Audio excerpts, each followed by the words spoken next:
There's an enduring soap opera in Indian cricket.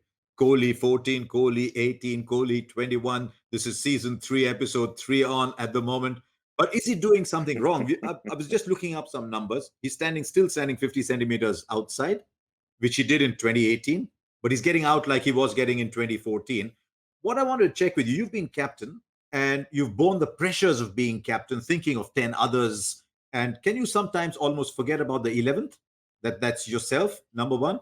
And is he getting so tired with geeing up everybody that he doesn't have the same intensity to his batting again? Is that a fair comment, or would you have something else to say?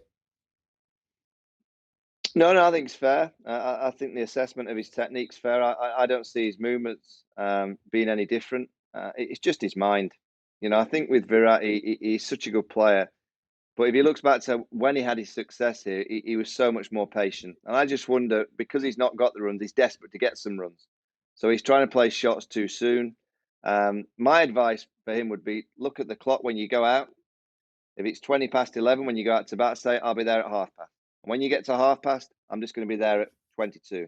Just break it into small segments and try and break your innings down into time rather than runs. Because Virat will score runs if he's out there for an element of time. I just think he's a bit anxious. That channel fifth stump, England will target, and he's just been pushing his hands. He's just got to try and wear the England bowlers down by going, leave. They come a bit straighter, and then he'll work it through that onside and down the ground.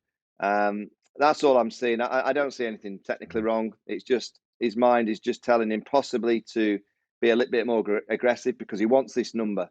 He wants to get out of the traps and prove to everyone that he's not in bad form. I don't think he is in bad form. I think he's in probably confused mind, and that's it.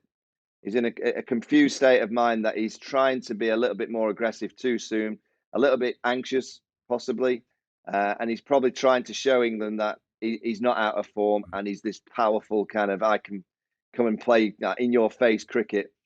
He's a better player than that. And I would advise him to go back to what he did in 14, see off Jimmy Anderson's first spell. If it's the second spell that you have to see off, you see off that one as well. By the time Jimmy comes in for his third spell, Virat might be on 30 or 40, and then he's got in and he's worn them down.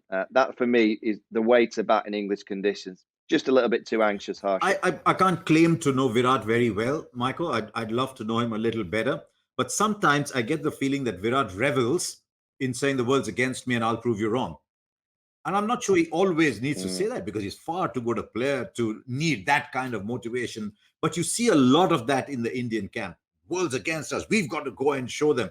And I sometimes wonder if the intensity can tire you out and whether he just needs to relax a little bit. I'm a good player and the world isn't against them. The world is for them. No team in the world can say the world is against them, especially in India. Indian teams always have the world for them. So I just wonder if that is the thing, whether he can just relax a little bit. But he's now gone 18 innings, averaging 23. So the turnaround's got to come some point now. And as you just said, sometimes the harder you try, the more difficult you make it for yourself. And it doesn't help him that 3 and 5 are vulnerable as well. So suddenly, India saying, oops, we don't get a start. Oops, 3, 4, 5. Oops, I'm down to Pant of Jadeja. And then it's Shami and Bumrah. So the tail's getting a little too long.